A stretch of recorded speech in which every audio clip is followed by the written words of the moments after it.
of Social Security. The Bush administration tried to engage partial privatization of Social Security. There was a Democratic debate, and the result of that Democratic debate in the United States was a vast, overwhelming opposition to privatization of Social Security. People realized that privatization of these old age pensions would increase their insecurity. They would realize that it would increase the number of people in poverty. They realized it would increase transaction costs. Wall Street would benefit because they would be administering these funds, and what is to the rest of society as a cost is an income to Wall Street. So they were obviously very much strongly supportive, but the rest of America realized the costs were enormous. It would result in huge deficits. The increase in the deficit in the United States was estimated to, in the first 10 years, to be between $1 and $2 trillion. And yet, in the developing countries, the IMF, the U.S. Treasury, pushed privatization of Social Security and old age pensions. The results were disastrous. For instance, Argentina had a crisis at the beginning of this decade. Many people blamed the huge government deficit. In fact, the government deficit was only 3%, smaller than the U.S. deficit is today. But more telling, almost the entire deficit was a result of privatization of Social Security, which the IMF had pushed. So the problem in Argentina was pushed by outsiders, by the privatization of Social Security. Now, this is an example where, had there been a democratic debate within Argentina, with all the voices understood, all the voices heard, there might have been a pushback. Very high probability it would not have occurred. But that's not what occurred in Argentina and many other countries. What happened was they were given, as a condition of getting a loan, a condition of getting assistance, they were told, you have to privatize. You have to privatize Social Security, undermining democracy within these countries. So what I'm trying to illustrate is that in a wide range of issues, within our democracy, we bring various voices to the table. And as these various voices are brought to the table, we understand the pros and the cons. All public policy issues are complicated. But as we debate them, we come out with answers that are often different from the answers of the special interest groups. To give you a third example, I talked about before how financial markets, bond markets, focus on inflation. Most of workers focus much more on jobs. Obviously, if you have hyperinflation, if inflation is going up at 10, 20% a month, society, economy can't function. But that's not what we're talking about. We're talking about cases where inflation is moderate, and at that level of moderate inflation, do you worry also about employment? Do you also worry about growth? America's Federal Reserve, our central bank, has a mandate that looks not just at inflation, but on growth and employment.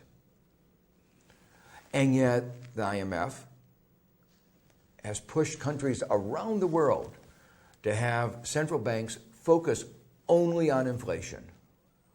And the result of this, of course, is that you wind up with maybe lower inflation, but much higher unemployment.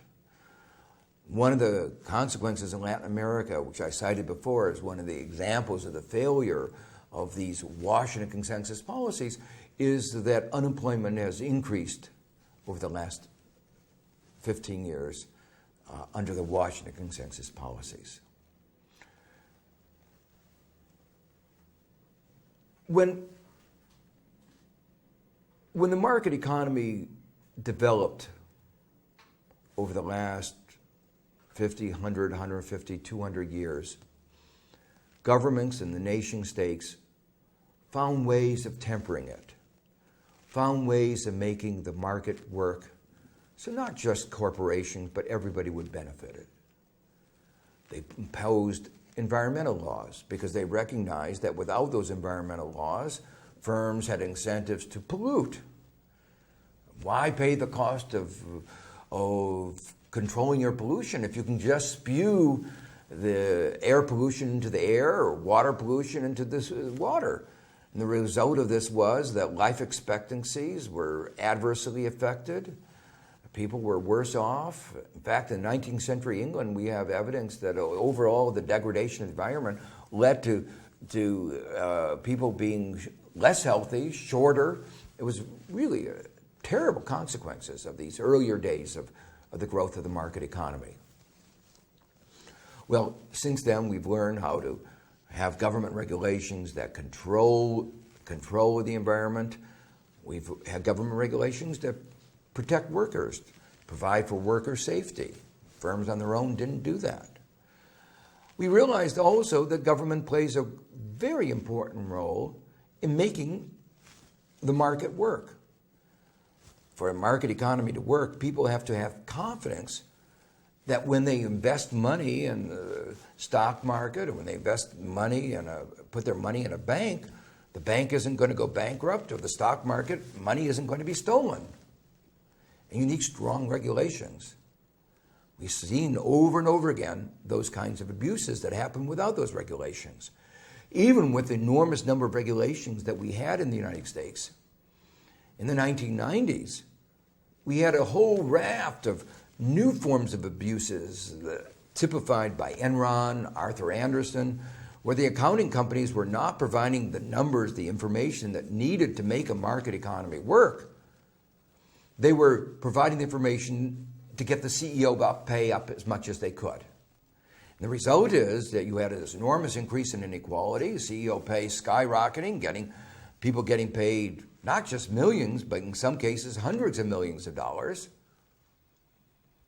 But when the company went bust, the rest of the shareholders were left in the lurch. Workers were left out without jobs. Those who had invested in their retirement accounts were left without retirement accounts. It was enormous cost to society. Without the confidence of strong regulations, people won't turn their money over and capitalism can't work. And so we've recognized that there are many roles that the government needs to play to make the market economy work. It needs to protect the environment and protect workers. It needs to regulate the economy to make sure that these abuses don't occur. There are also important needs in terms of expenditures. Airports, roads, most importantly, basic research, education, are all things that the government provides. That requires taxes. So government and markets today, we realize, are partners. And within our democracies, we've been exploring how to make this partnership work. But again, internationally, because of this democratic deficit, we haven't gotten the balance right. We have, to a too large extent, had the agenda set by corporations, by these special interests, for their own interest. I've given several examples. Let me give you a couple more that highlight the imbalance that has occurred between the way we run democracies at home and the way globalization has been managed internationally. I talked about the environment. One of the things that those who anti-environmentalists have consistently been pushing have been a set of provisions that would say whenever you pass a regulation, you have to compensate firms for the loss of profits. So you pass a regulation that says you can't pollute, that obviously is going to lower the profits of the company, and you have to pay the company for the loss of profits. The question is, does the company have the right to pollute, or do you citizens of the world have the right to clean air. And what they were basically saying, these anti-environmentalists, is the rights of corporations predominate. They have the right to pollute, and if you take away that right, you have to compensate them. Well, of course, the Clinton administration, most people, most courts have said, that's outrageous. The right to clean air is a right of every citizen, and the corporations do not own the atmosphere. And yet, when the United States signed the North American Free Trade Agreement, it gave foreign investors more rights than American investors did. And in Mexico, American investors have more rights than Mexican investors have in Mexico. The result of this has been a provision deliberately designed to stifle environmental regulation. For instance, in a small village in Mexico, they decided to pass a regulation saying you cannot have a toxic waste dump in the middle of the city. Any city would have a regulation like that. Nobody wants to have a toxic waste in the middle of their city, polluting their water supply. And yet, under the North American Free Trade Agreement, Mexican government was forced to compensate the owner of this land because the land could not be used as a toxic waste dump. And there are actually billions of dollars of these suits right now under file. We don't know how many of them will prevail, but this was the kind of provision that was put in the North American Free Trade Agreement. If you had a vote on this, I believe that citizens in America, citizens in Mexico would have voted against it. Just as if you put up the issue, should the poorest people in Africa have access to life-saving medicines, AIDS medicines? If you put that up to a vote,